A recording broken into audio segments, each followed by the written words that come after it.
The promotion I'd worked 3 years for was slipping away, and I didn't even know it yet. That Tuesday morning in November, I walked into Henderson & Associates, feeling more confident than I had in months.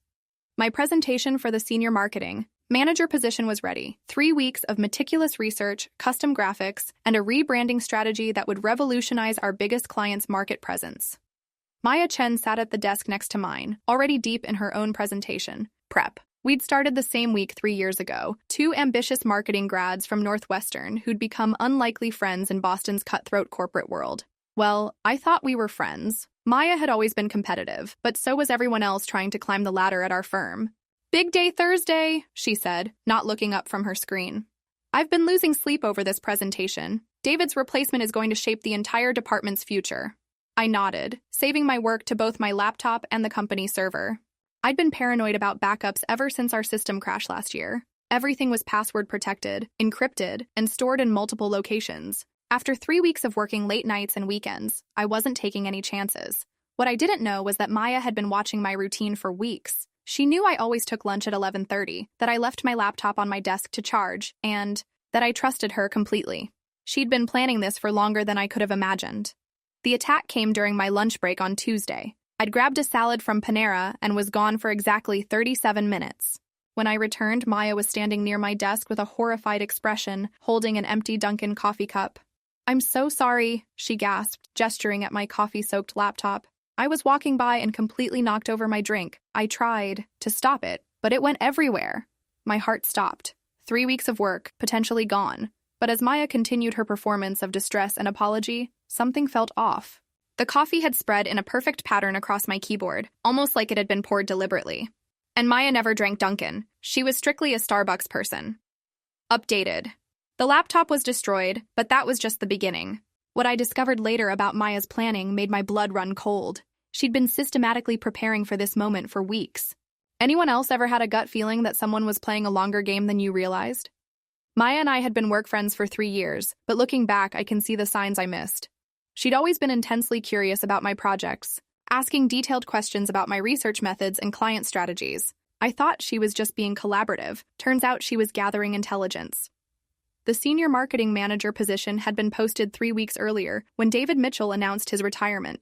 Maya and I were the obvious internal candidates, both with strong track records and client relationships. But I'd been developing something special, a comprehensive rebranding strategy for our biggest client that would demonstrate strategic thinking beyond typical marketing campaigns. I'd been careful with this project, working mostly after hours and keeping my research locked down. Maya had asked about it casually several times, but I'd deflected. This promotion meant everything: healthcare for my mom, financial stability, and validation that I belonged in senior management.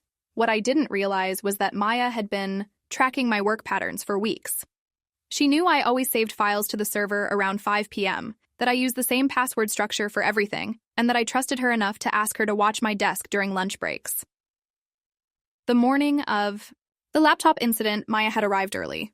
I later learned she'd spent time in the server room using a borrowed keycard from IT, accessing my backup files and copying them to an external drive. She'd also figured out my password pattern by watching me type over several weeks. When I went to lunch that Tuesday, Maya executed her plan perfectly. She copied my remaining local files to her flash drive, then poured coffee over my laptop in a way that looked accidental, but would destroy the hardware completely. The timing was crucial. With my presentation scheduled for Thursday, I'd have less than 48 hours to rebuild everything from scratch. The IT department confirmed my worst fears. The laptop was completely fried. But worse than that, when I tried to access my server backups, I discovered they'd been corrupted. Not deleted, corrupted, which meant they looked intact but wouldn't open properly. It was sophisticated sabotage designed to look like a technical glitch. Maya played her role perfectly, staying late to help me rebuild what we could from memory. She brought me coffee, the irony wasn't lost on me, and offered suggestions that seemed helpful, but actually steered me away from my most innovative ideas. When I mentioned specific data points I couldn't remember, she'd suggest focusing on broader concepts instead. I managed to create a decent presentation by Thursday morning, but it was generic compared to what I'd originally developed. As I walked into the conference room, I felt like I was walking to my execution. The board members looked bored within minutes, and I could see disappointment in David's eyes as I stumbled through basic talking points. Maya's presentation was scheduled for the following Monday, giving her a full extra weekend to prepare. When I watched her present, my stomach turned. She delivered my research, my insights, and my strategic recommendations with confidence and polish. The board loved it, asking detailed questions that she answered using data I'd spent weeks collecting. That afternoon, Patricia Williams called me into her office with the inevitable news. Maya had gotten the promotion. My presentation had lacked the strategic depth they were looking for, while Maya's had been innovative and well-researched. The $25,000 salary increase and corner office would be hers starting immediately. Maya found me at my desk afterward, delivering another Oscar-worthy performance of sympathy. She told me how sorry she was, how unfair the process seemed, and how she'd put in a good word for me in the future. The condescension in her voice was barely concealed, but she delivered it so sweetly that anyone overhearing would think she was being genuinely supportive. That weekend, I couldn't stop replaying the similarities between our presentations. The more I thought about it, the more convinced I became that Maya had accessed my work somehow. But I needed proof, and I had an idea of where to find it. Monday morning, I went to Jake Morrison, our head of security. My dad had served with Jake in the Navy, and I'd helped Jake with marketing materials for his side business. I explained my suspicions carefully, focusing on the timeline and the mysterious server corruption. Jake listened with the serious expression of someone who'd seen corporate sabotage before. He agreed to pull footage from the relevant time periods, and what we found was damning. The cameras showed Maya accessing my computer during my lunch break, inserting a flash drive, and then deliberately pouring coffee over my laptop. We also found footage of her using a borrowed keycard to access the server room the Friday before my presentation. But I faced a dilemma. I could report this to HR and hope for justice through official channels, or I could ensure everyone understood exactly what Maya had done. After 3 years of watching her manipulate situations to her advantage, I chose the nuclear option. Updated. Finding that security footage felt like striking gold, but I knew I had to be smart about how I used it. Going to HR first was the right move. I needed official backing before making any public accusations. The investigation took 2 weeks, but it was worth the wait. Have you ever had evidence of someone's betrayal but had to play the long game to use it effectively? I took the evidence to HR first, not because I wanted to follow proper channels, but because I needed official backing for what I was planning. The investigation took 2 weeks, during which Maya continued in her new role, probably thinking she'd gotten away with it completely. HR's investigation was thorough. They brought in an external IT forensics team who confirmed that my server files had been accessed and corrupted from Maya's user account. The security footage provided clear evidence of her copying my files and destroying my laptop. The case was airtight, but instead of just firing Maya quietly, HR agreed to use this as a teaching moment about professional ethics. They scheduled a mandatory all-hands meeting about workplace integrity, with Maya's case as a cautionary example. They wouldn't name her directly, but everyone would understand. The meeting was scheduled for a Thursday afternoon. Maya had no idea what was coming. She thought it was just another routine company update. She sat in the front row, occasionally turning to smile at colleagues who congratulated her on the promotion. When Patricia introduced the ethics segment, I stood up to deliver what everyone thought would be a generic presentation about professional conduct. Instead, I walked them through a case study of recent corporate sabotage, complete with timeline, evidence, and consequences. The room fell silent as I displayed the security footage of Maya copying my files and destroying my laptop. Her face went through every emotion: confusion, recognition, panic, and finally resignation. She looked around at her colleagues' shocked expressions, then back at the screen where her deception was playing out in real time.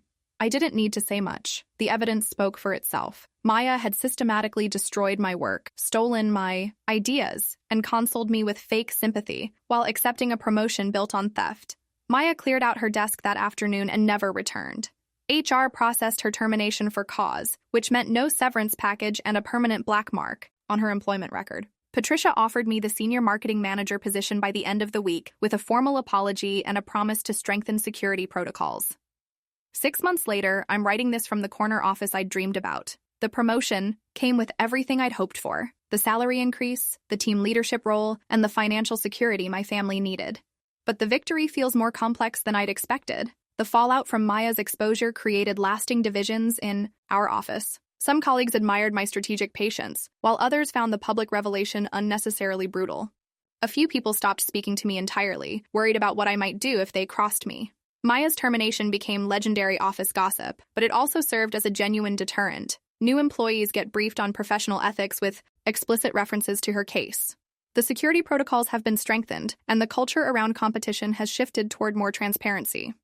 I heard through industry contacts that Maya struggled to find work in Boston's marketing community.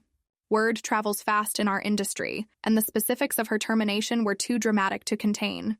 She eventually relocated to another city, starting over with a damaged reputation. The experience taught me that patience and documentation are more powerful than emotional reactions.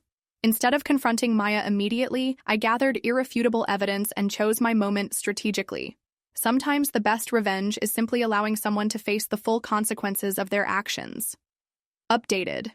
Writing this has been therapeutic but also complicated. I sometimes wonder if the public exposure was too harsh, even though Maya's actions were inexcusable. The promotion has been everything I wanted professionally, but navigating the office politics afterward required its own set of skills. Would you have handled the final confrontation differently, or was public accountability the only way to ensure real consequences?